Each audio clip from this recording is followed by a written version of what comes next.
Captain Lee Dong-yoon stared at the massive alien ship through the bridge window. It was bigger than any human vessel he had ever seen. The ship looked like a giant crystal that caught and bent starlight in strange ways.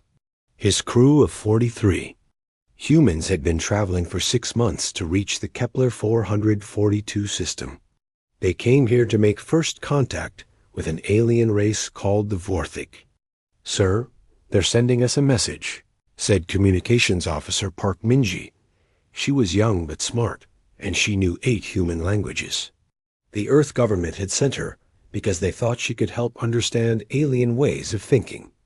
Main screen lit up with the image of a tall, pale creature. It had 4 arms and eyes that glowed with soft blue light. When it spoke, the words came out in perfect Korean. "Welcome, humans. I am Overlord Kethver of the Vorthik Dominion. We have been waiting for you." Dong-yoon felt surprised. "How do you know our language? We know many things about your kind. We have watched you grow from a small world to many worlds. You interest us greatly." The alien's voice was calm and friendly. "We wish to help you become more than you are." Minji leaned forward in her chair. Something felt wrong, but she could not say what. "What kind of help do you mean?" "We will show you. Please, come aboard our ship. Bring your most precious things. Your books, your music, your art. We want to learn about human culture." Dong-yoon looked at his crew. They had come here to learn about aliens, not to teach them about humans. But this could be the start of something good for both races. "We would be honored." 2 hours later, Dong-yoon led a team of 12 onto the Vorthik ship. Engineer Han Yuna carried a datapad with thousands of human songs and stories. Dr. Song. Hyerim brought scientific papers. Minji had filled 3 cases with books of poetry and history. The inside of the alien ship was beautiful and strange. The walls seemed to be made of living light. Pictures moved across the surfaces, showing worlds and creatures from across the galaxy. The Vorthik who met them were all tall and thin, with those same glowing eyes. "Your culture is very young," said a Vorthik scientist as she looked through their books. "But there is something special about it, something we have not seen before." "What do you mean?"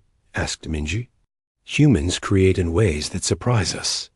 Your stories speak of hope when there should be fear. Your music finds beauty in sadness.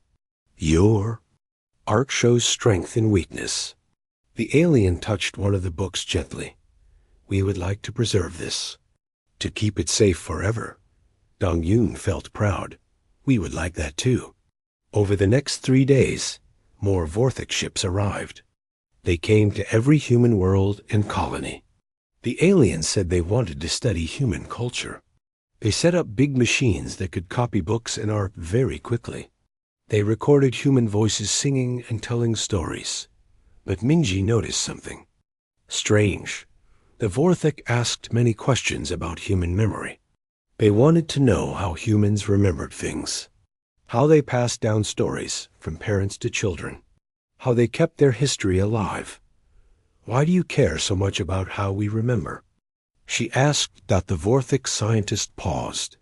"Memory is the most important thing any race can have. Without memory, there is no culture. Without culture, there is no soul." On the 4th day, everything changed. Minji was working late in the ship's library when she found a hidden file in the Vorthik computer system. Her hands shook as she read it. The file was a list of over 300 alien races. Next to each name was a date and the words "Cultural Harvest Complete." She ran to find Dong-yoon. "Captain, we need to leave. Now." "What's wrong?" "They're not here to help us. They're here to steal from us." She showed him the file. "Look at this list. These are all the races they've met before. And look what happened to them." Dong-yoon read the file. His face went white. The Vorthik had not just studied these other races. They had taken their cultures and left the original people with nothing. No memories, no art, No stories. Just empty shells that serve the Vorthic Empire. "We have to warn Earth," he said. But it was too late. As their shuttle flew back to their ship, they saw massive Vorthic vessels moving toward human space. Each ship carried huge machines that sent out waves of strange energy. Dong Yun tried to call Earth, but got no answer. He tried the Mars colony. Nothing.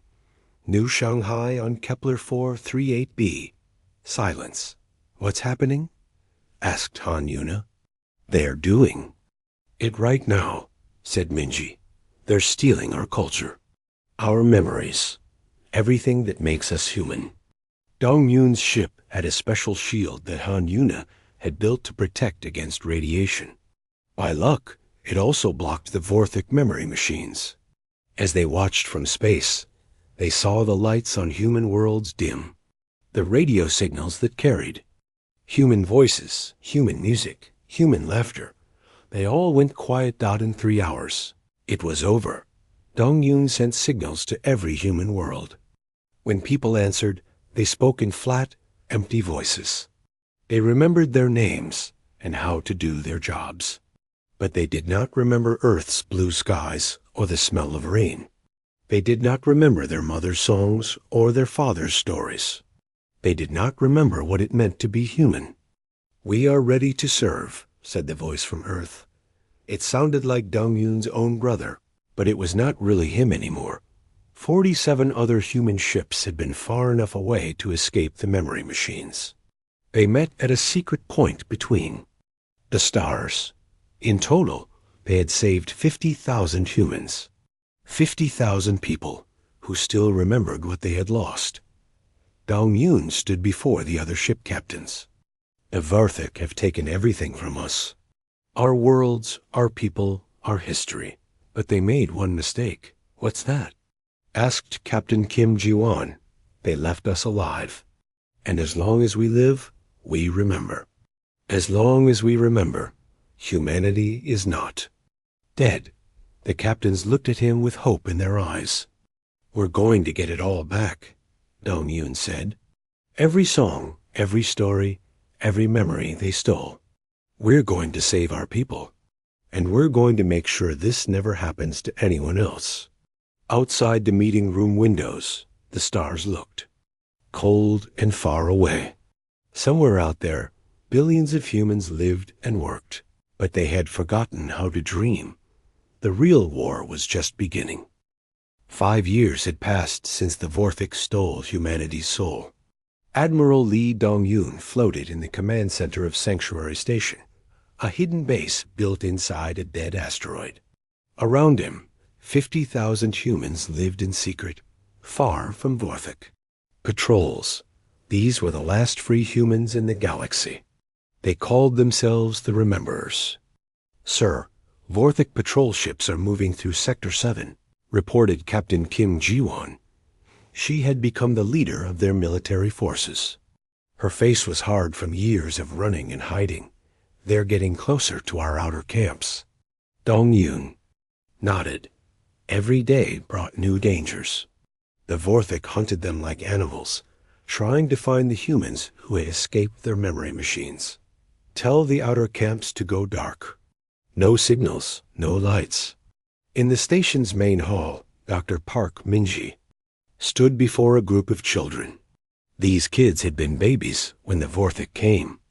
They knew only life in hiding, but Minji made sure they learned what it meant to be human. "Who can tell me about Earth?" she asked. A small boy raised his hand. "Earth is our home world.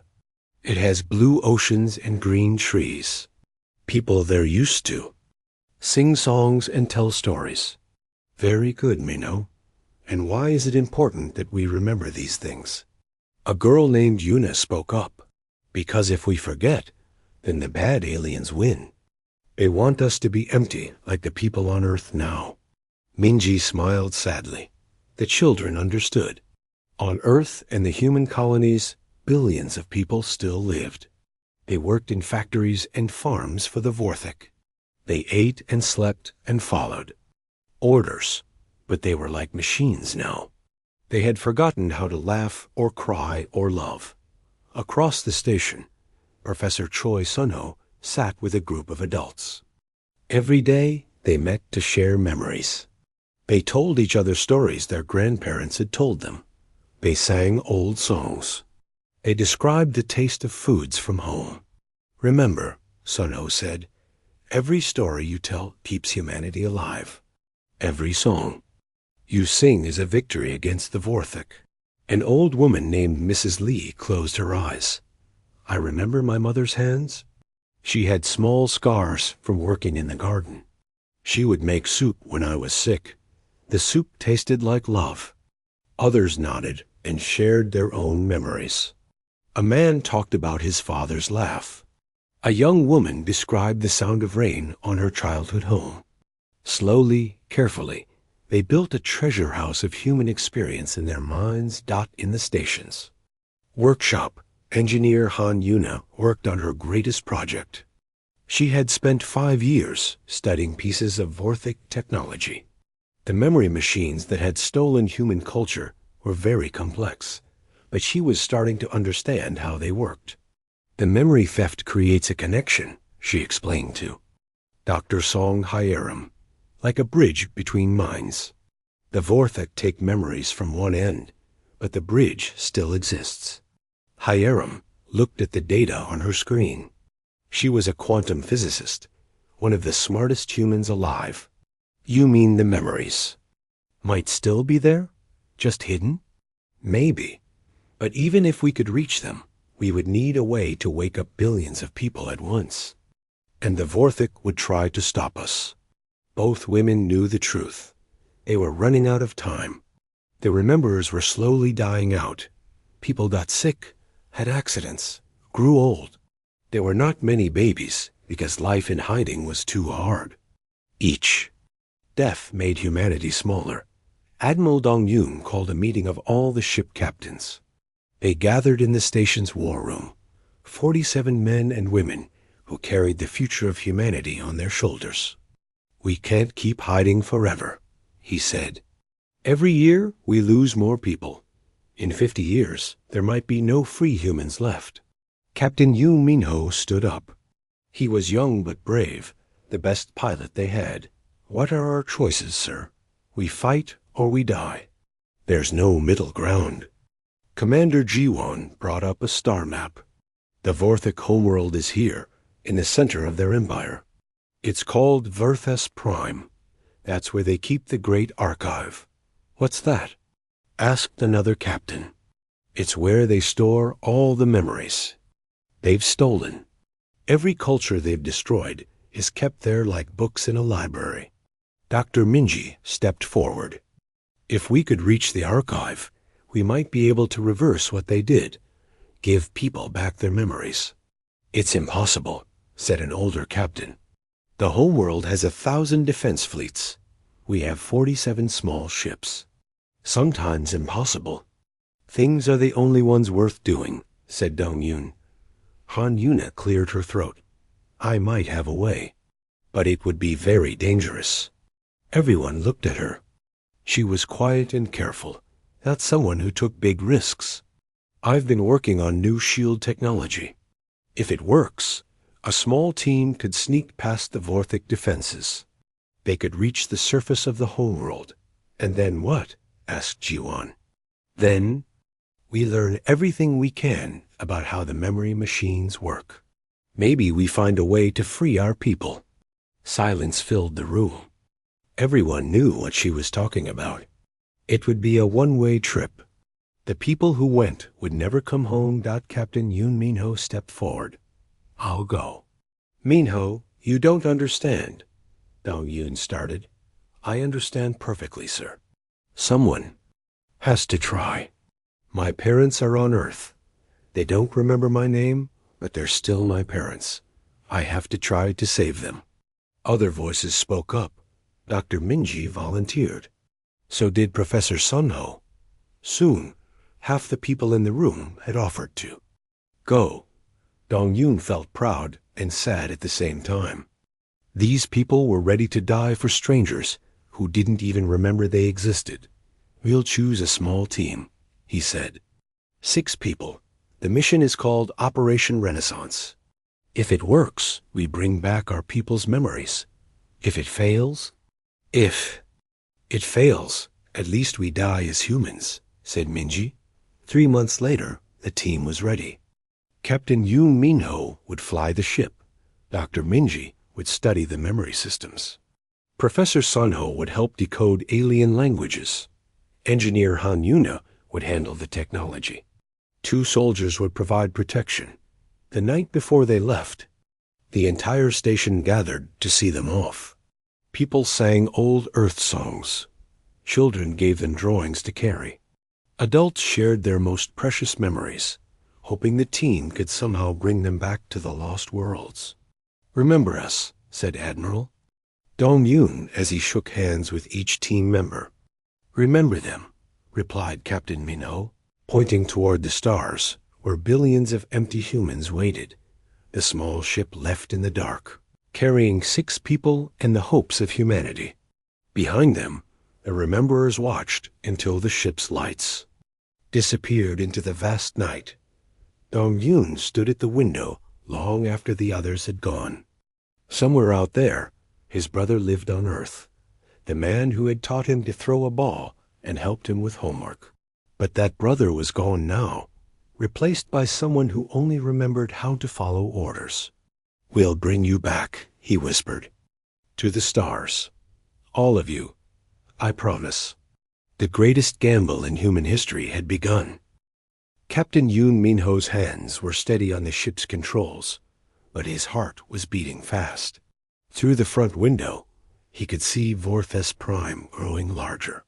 The Vorthic homeworld was beautiful and terrible, covered in silver cities that reached into the clouds. The shields are holding, whispered engineer Han Yuna. Her new technology made their small ship invisible to Vorthic sensors. But she had never tested it in a place like this. Dr. Park Minji stared at the planet below. I can't believe we made it this far. They had traveled for 8 months through Vorthic space. They had seen hundreds of worlds where stolen peoples worked like robots. Humans, blue-skinned aliens, creatures with 6 legs and crystal eyes. All of them empty. All of them lost. There, said Professor Choi Sun-ho, pointing at his screen. That's the Great Archive. The building was massive, bigger than any human city. It looked like a mountain made of black glass, with lights moving through it like blood through veins. This was where the Vorthic kept every culture they had stolen. How do we get inside? Asked Minho. We don't, said Minji. We become Vorthic. She held up a small device that Han Yuna had built. It could change how they looked and sounded. The technology was stolen from a crashed Vorthic scout ship. Will it work? Asked one of the soldiers. We're about to find out. 20 minutes later, 6 humans walked through the streets of the Vorthic capital. They looked like tall, pale aliens with glowing blue eyes. They moved carefully, trying to copy the way real Vorthic walked. The city was strange and beautiful. Buildings grew like plants, changing shape as they watched. Art covered the walls, but Minji noticed something wrong with it. The art looked familiar. That painting, she whispered to Sunho. It looks like something from the old masters on Earth. Sunho looked closer. It is. But the style is mixed with something else. Maybe from another world they conquered. They saw the same thing everywhere. Music that sounded almost human, but not quite. Architecture that reminded them of Chinese temples, mixed with alien crystals. Even the Vorthic language had words stolen from dozens of other races. They don't create anything new, Minji realized. They just take things from others and mix them together. The Great Archive was even more amazing up close. The walls were made of some kind of living technology. Lights moved through them like thoughts through a brain. Guards stood at every entrance, but the disguised humans looked like they belonged. Their dot inside, the archive was like a cathedral of memory.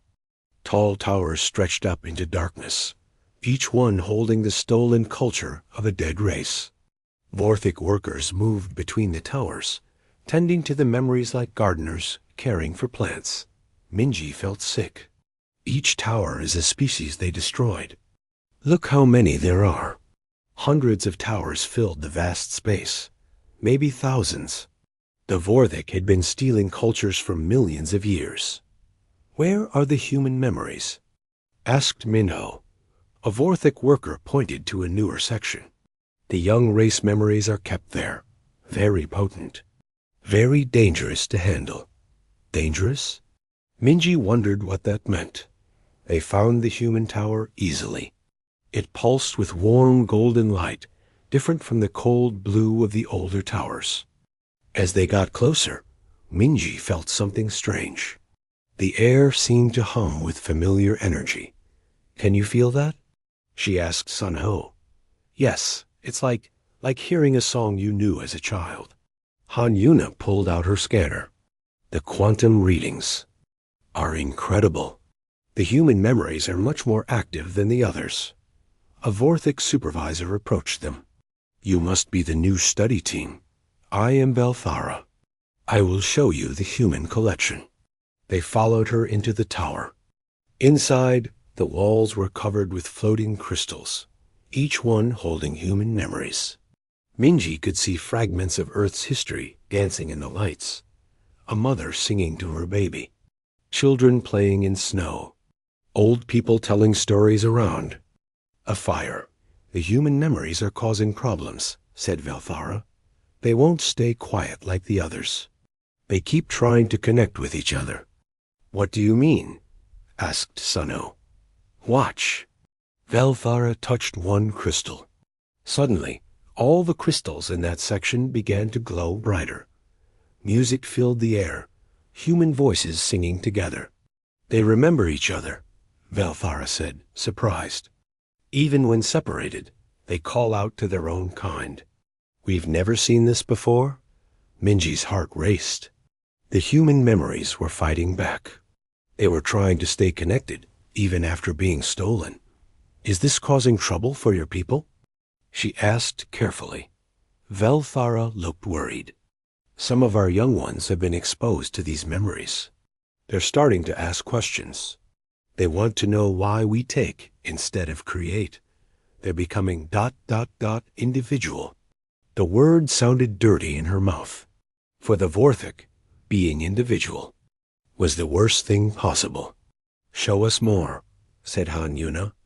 They spent hours in the tower, learning how the memory storage worked.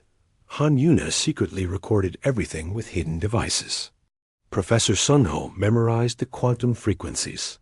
Doctor. Minji studied how the memories tried to connect with each other, but their luck ran out. When they reached the control center, Vorthic technician looked at Han Yuna's scanner and frowned. That device is not standard issue. Who are you? Before anyone could answer, alarms began screaming. Red lights flashed throughout the archive. Intruders detected. Locked down all sections. There, disguises flickered and failed. Suddenly, 6 humans stood in the middle of the most secure building in the Vorthic Empire. Run! Shouted Minho. Vorthic guards came from every direction. The humans fought their way through corridors filled with stolen memories. Behind them, they could hear the guards calling for backup. They reached their ship, but more guards were waiting. Minho fired up the engines while the others held off the attackers. We can't take off, shouted one of the soldiers. Too many ships in the sky. Then we make them move, said Minho. He flew the ship straight at the great archive. The Vorthic. Ships scattered, afraid he would crash into their precious memory storage.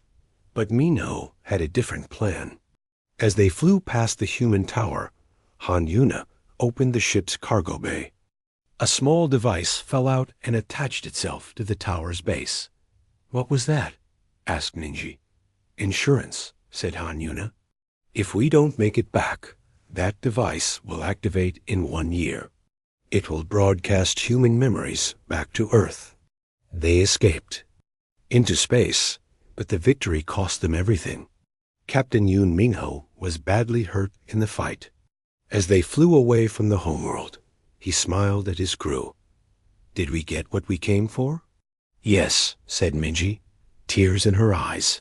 "We know how to wake up our people." "Good, and it was worth it." Minho died an hour later, but his sacrifice had given humanity hope. The data they had stolen contained the key to everything.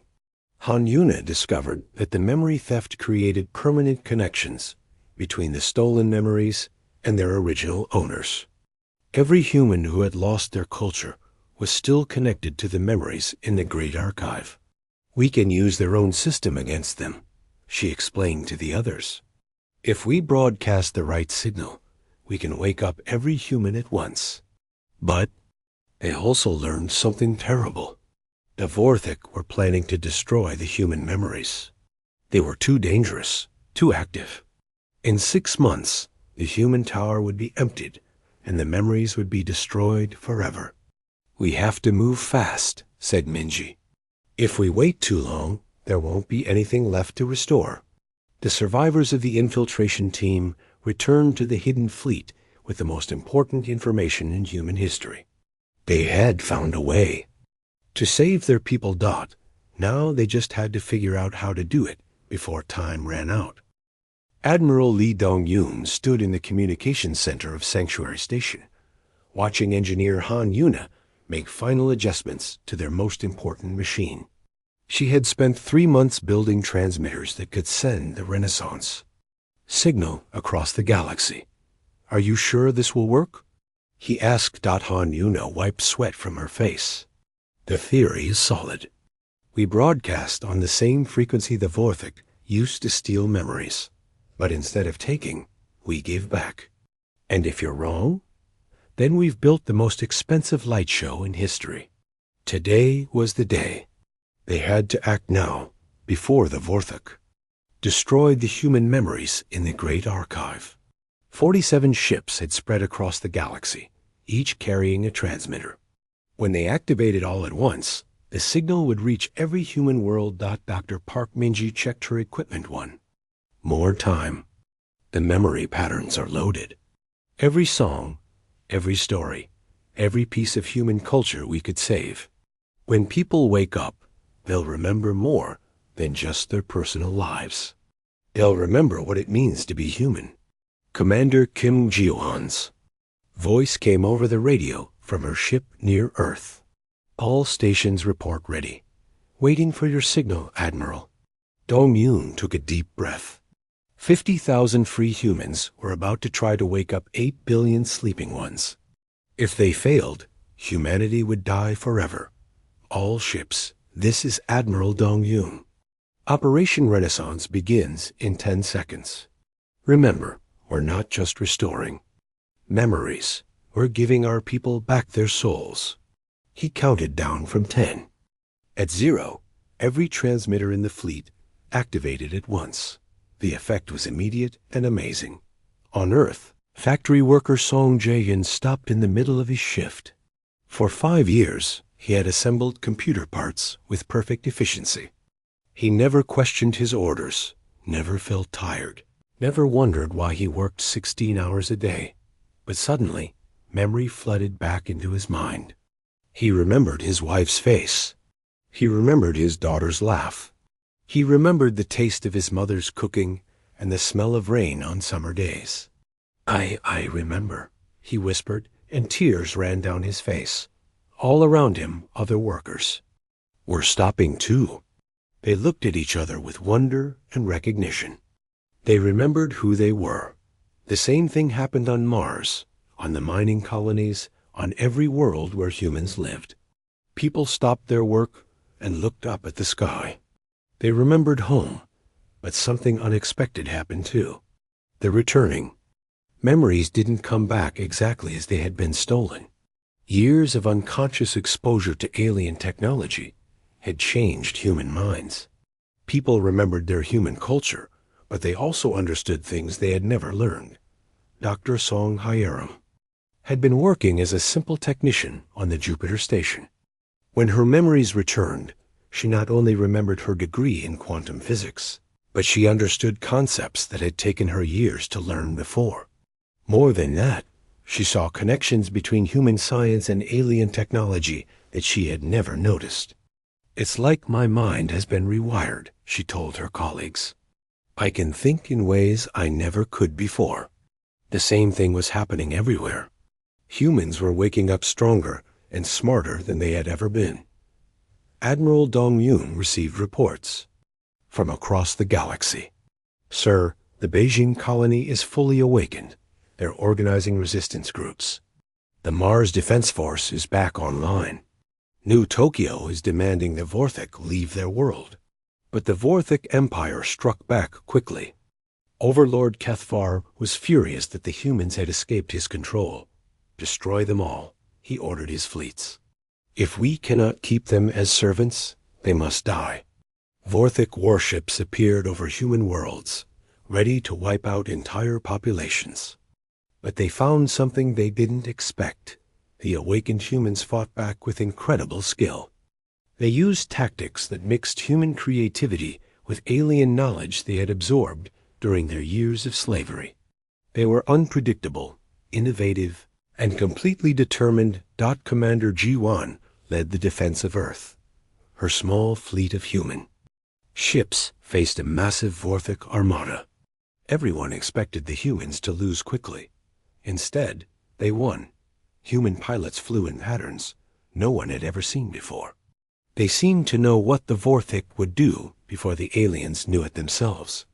Human engineers turned mining equipment into weapons.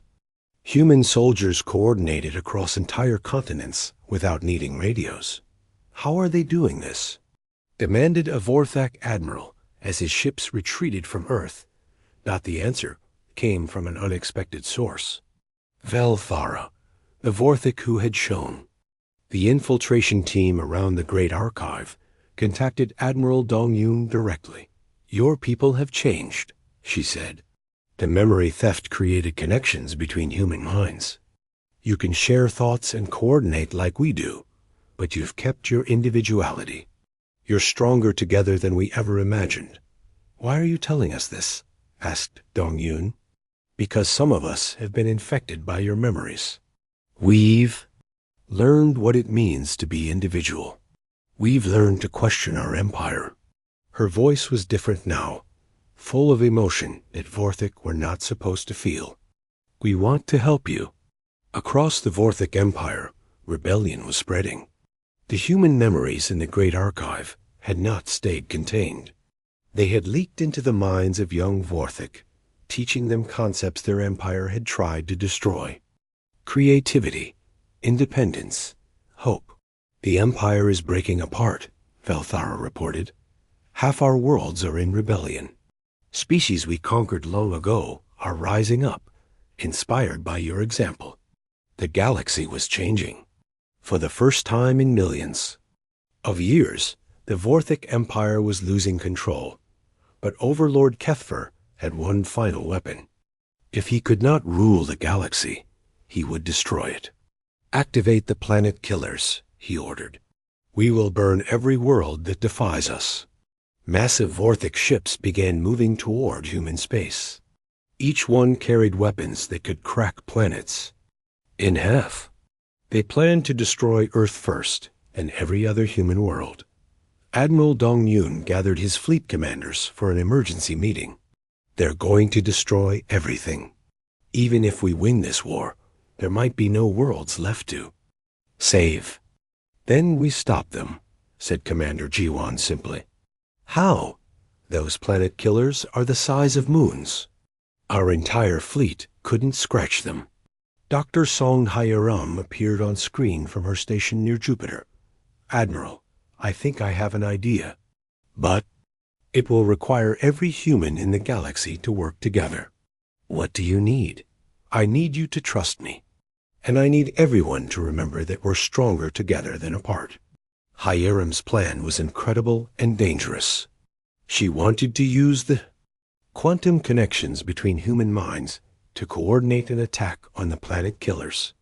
Every human ship, every human weapon, every human mind working as one giant organism. It's never been tried before, she admitted, but the memory restoration changed us. We can think and act as one species while still being individuals. If we time it perfectly ... We'll have one chance, said Dong-Yun. If we fail, humanity dies.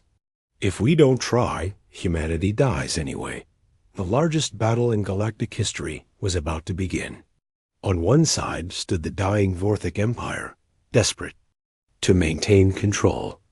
On the other stood humanity, newly awakened and fighting for the right to exist.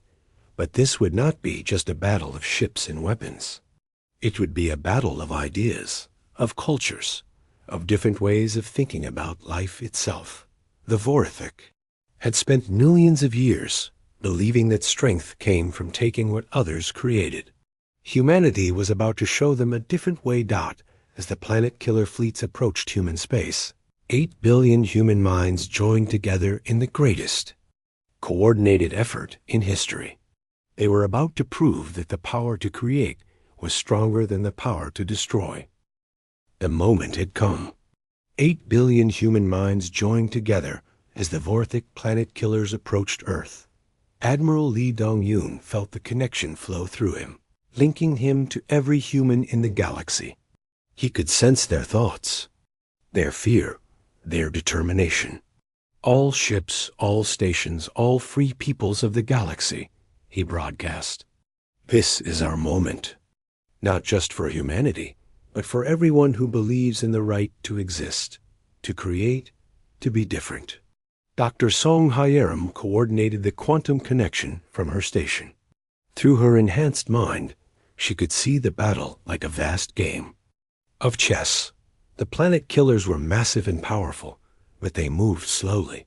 Human ships were small, but fast and unpredictable. Now, she whispered across the galaxy, humans acted as one. Ships that had been hiding behind moons suddenly appeared. Weapons fired in perfect synchronization. Mining lasers, cargo haulers, even civilian transports joined the attack. But the humans were not alone. Valthara's voice came over the communications channels. Rebel Vorthic forces are with you. We stand against the Empire. Kethver betrayed us too, said the voice of a blue-skinned alien. The Zalani remember freedom. We fight beside you. The Crystal People join the battle, chimed another alien voice. Our songs will confuse their censors. Species after species announced their rebellion against the Vorthic Empire. The galaxy was rising up together. Overlord Kethvar watched from his command ship as his planet killers came under attack from thousands of vessels. His perfect empire was falling apart. Impossible, he said. How can so many different species work together? They should be fighting each other, not us. But Dr. Park Minji had the answer. She was coordinating with alien rebels across the galaxy, and she understood what was happening. They're not just fighting for themselves, she explained. To Admiral Dong-Yun, they're fighting for the idea that differences make us stronger.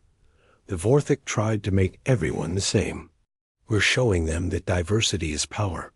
The battle raged for hours. The planet killers were incredibly tough, but they couldn't defend against attacks coming from every direction at once. Human creativity combined with alien knowledge created tactics no one had ever seen. Engineer Han Yuna had built special devices that turned the Vorthic's own technology against them. When the planet killers tried to use their memory theft weapons, the devices redirected the beams back at the Vorthic ships. How does it feel? She asked over the radio as Vorthic crews began losing their own memories. How does it feel to forget who you are? But even as the battle turned in their favor, the cost was terrible. Thousands of ships were destroyed. Millions of people died fighting for freedom. Admiral Dong-Yun felt each loss through the quantum connection.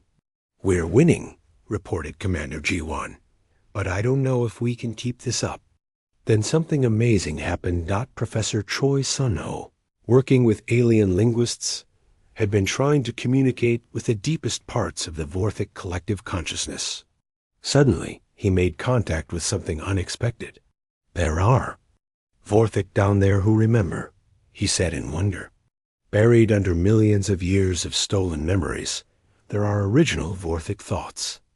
They remember what their people were like before they became thieves. Can you reach them?" asked Dong-Yun. "I'm trying. But they're so deep, so scared. They've been prisoners in their own minds for so long."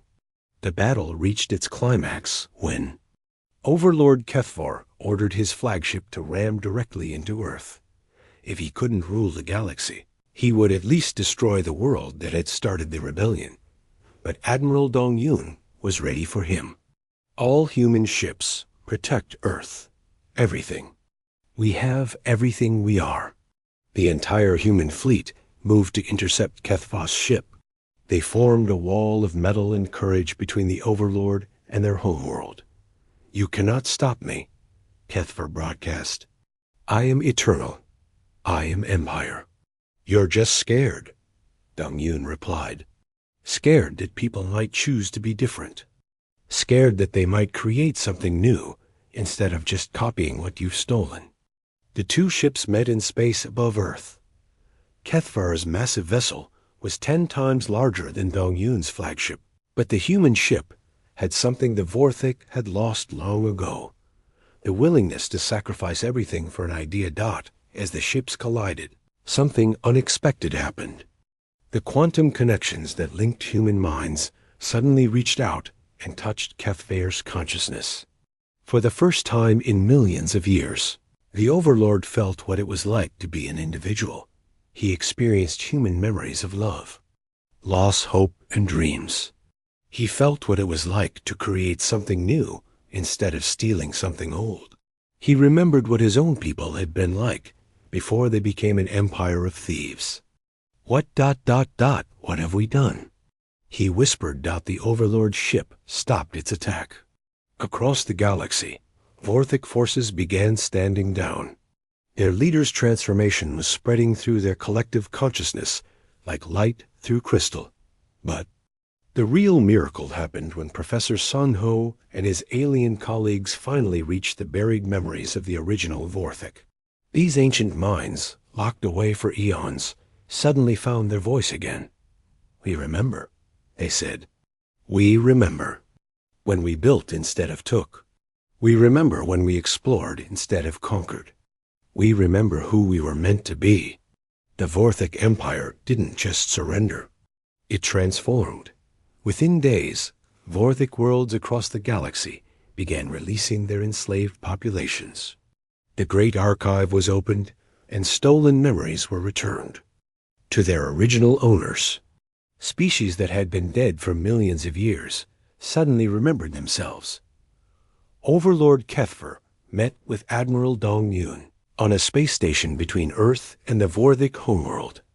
The alien leader looked different now. His eyes no longer glowed with cold blue light. They seemed warmer, more alive. "I owe you an apology that spans millions of years," he said. "My people became monsters. We forgot that the purpose of civilization is to help others grow, not to consume them." "What will you do now?" asked Dong-Yun. "Learn. For the first time in ages, we want to create something new. Will you teach us?" 5 years later, Dr. Park Minji stood before a classroom of mixed students: humans, Vorthic, blue-skinned Zelani, crystal beings, and dozens of other species.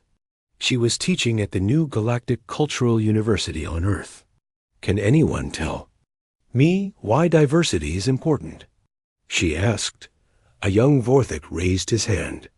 "Because when everyone thinks the same way, nothing new ever happens. You need different ideas to make progress." "Very good. And why is it important to preserve different cultures?" A human girl answered. "Because each culture sees the world differently. If we lose one, we lose a way of understanding life." Minji smiled. "Exactly. The galaxy almost learned this lesson too late." Through the classroom windows, She could see ships from hundreds of worlds coming and going from Earth's orbital stations. The planet had become a center of learning and cultural exchange. The Vorthik had shared their advanced technology, while humans and other species shared their creativity and diverse ways of thinking. Admiral Dong Yun, now head of the Galactic Cultural Defense Force, worked to protect young civilizations from anyone who might try to exploit them. The galaxy had learned that diversity was not weakness, but strength. The former overlord Kepher had become something like a student himself. He spent his time learning about art, music, and literature from dozens of worlds. He was trying to understand what his people had lost when they chose conquest over creation. "I envy you," he told Dong Yun during one of their meetings. "Humans learned to be strong while staying individuals. We gave up our souls to become powerful and nearly destroyed ourselves." "It's not too late," Dong Yun replied. "Your people are learning to be individuals again. Give them time." Engineer Han Yuna had developed new technologies that helped different species communicate and work together. Her inventions ensured that what happened to humanity could never happen to anyone else. Dr. Song. Hyerim established research stations where humans and aliens studied the quantum connections between minds. They were learning that consciousness itself might be the most important force in the universe. The galaxy had entered a new age. Instead of empires built on conquest, there were alliances built on cooperation. Instead of stealing from each other, different species shared their knowledge freely. On Earth, children grew up learning about dozens of alien cultures. They spoke multiple languages, appreciated different kinds of art, and understood that being different was something to celebrate, not fear. The story of how humanity saved the galaxy became a legend told on thousands of worlds. But Dr. Mingji always ended her classes with the same reminder. They stole our history, thinking it would make us their past.